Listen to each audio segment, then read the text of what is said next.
అన్ని రకాల అంశాలు తీసుకొని పోతుంటే ఎందుకు జరుగుతోందని అడుగుతాను. ఏమైంది? కనీసం సిబిఐ విచారణకు ఎందుకు వ్యతిరేకిస్తా ఉన్నారు? సిబిఐ విచారణకు ఎందుకు వ్యతిరేకిస్తా ఉన్నారు? సిబిఐ విచారణకు ఎందుకు వ్యతిరేకిస్తా ఉన్నారో అడుగుతా ఉన్నా. ఇలా చర్చ ముందు 42% కానీ 42% కానివ్వండి. 42% పేరు మీద అడ్డుకునే కుట్ర జరుగుతోంది. కేసీఆర్ కుటుంబానికి సర్వేలో కూడా పాల్గొనలే వీళ్ళు. ఇష్టం లేదు, కడుపులో కత్తులు పెట్టుకొని అలుగు కోరి చంపుతా ఉన్నారు బీసీలను. ఇవాళ బీసీలకు అన్యాయం చేస్తుంటే కనీసం పార్టీ నాయకత్వం స్పందిస్తలేదు. నేను అడుగుతాను మధుసూదన్ చారి గారు, బండ ప్రకాష్ గారు, ఇవాళ బీసీలకు సంబంధించి ఒక ప్రక్రియ జరుగుతుంటే అచేతనంగా నిలిచారు. ఈ తప్పిదాన్ని గమనిస్తా ఉన్నారు. చరిత్ర ఊరుకోదు. ఫ్లోర్ లీడర్ గా రాజు గారు కావచ్చు, రమణ గారు కావచ్చు, అందరూ కూడా చెప్తా ఉన్నాం. 42% రిజర్వేషన్ సంబంధించి టీఆర్ఎస్ పార్టీ కుట్రపూరితంగా తెలంగాణ ప్రజలు గమనించాలి.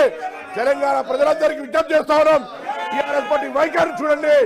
42% రిజర్వేషన్ ఏ విధంగా వ్యతిరేకిస్తుందో మధుసూదన్ చారి గారు స్పందించకపోతే వారు కూడా ఇందుకు సంబంధించి డెఫినెట్లీగా వారికి సపోర్ట్ ఉన్నట్టుగా భావిస్తా ఉన్నామని చెప్తా ఉన్నాం. ఇలా బీసీల గురించి మాట్లాడతారు.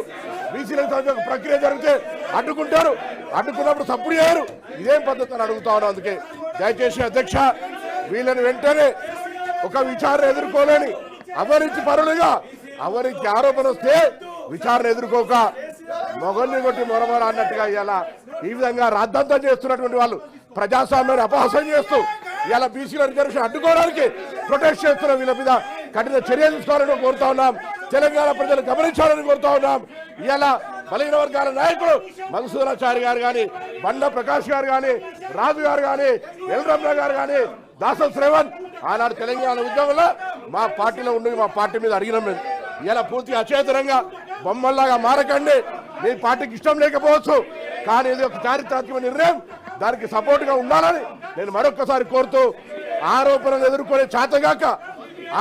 ఎదుర్కొనేటువంటి పేరు మీద బీసీల రిజర్వేషన్ అడ్డుకునేటువంటి కుట్ర ఇది దౌర్భాగ్యమైనటువంటి పరిస్థితి అనే మాట సందర్భంగా మనం చేస్తాను అధ్యక్ష.